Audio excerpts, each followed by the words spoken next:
Join me as I dive into the world of autistic masking and challenge common misconceptions that teachers often have. Autistic masking is a crucial concept to understand when it comes to supporting autistic individuals in educational settings. It's the practice of hiding autistic traits to fit in with neurotypical peers, and it's far more common than you might think. By recognizing and addressing autistic masking, we can create a more inclusive and supportive environment for all students. One common misconception about autistic masking is that it's just about being shy or awkward. But the reality is that autistic individuals often feel the pressure to hide their true selves to avoid bullying, social exclusion, or even academic penalization. This misconception can lead teachers to overlook the unique needs of autistic students and instead focus on trying to fix their social skills. Another misconception is that autistic masking is only about mimicking social behaviors. While that's part of it, autistic masking can also involve suppressing emotional responses, hiding sensory difficulties, and adopting neurotypical mannerisms. By failing to understand the full range of autistic masking behaviors, teachers might misinterpret or dismiss the needs of autistic students. Some teachers might assume that autistic masking is a deliberate choice rather than a coping mechanism. However, autistic individuals often feel forced to mask due to social and cultural expectations placed on them. By recognizing autistic masking as a response to societal pressure, teachers can begin to create a more accepting and accommodating environment. Autistic masking can also be mistaken for social anxiety or difficulties with eye contact. While these traits might be present, they're not the same as autistic masking. Autistic individuals might use masking to compensate for difficulties with social cues, but that doesn't mean they're not trying to make eye contact or engaging in conversations. Let's take a closer look at some examples of autistic masking behaviors. Autistic individuals might use scripting, where they rehearse and repeat social interactions to avoid anxiety.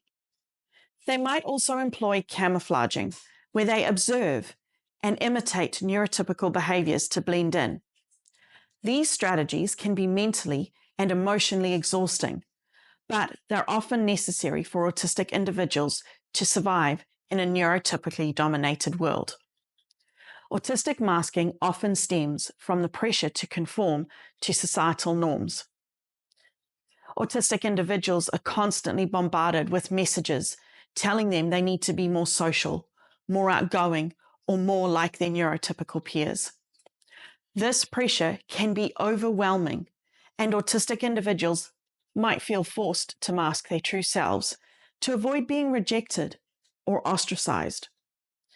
Autistic masking can also be a response to the lack of acceptance and understanding from educators.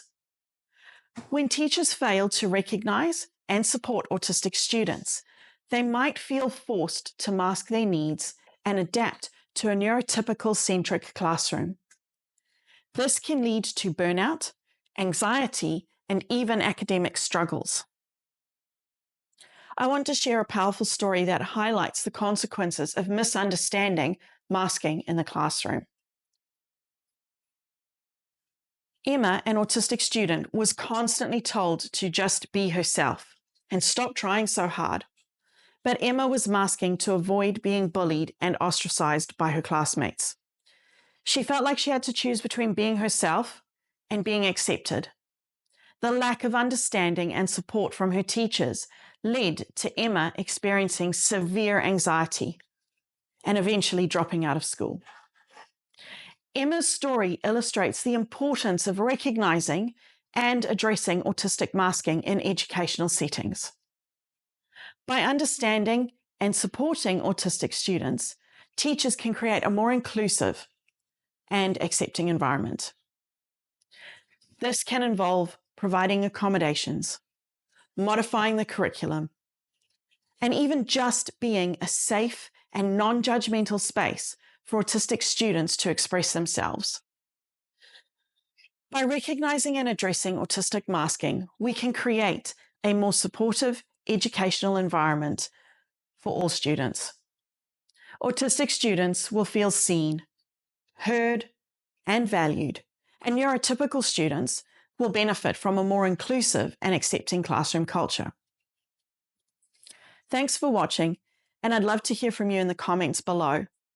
Have you experienced autistic masking in the classroom? Or do you have questions about how to support an autistic student? Let's continue the conversation.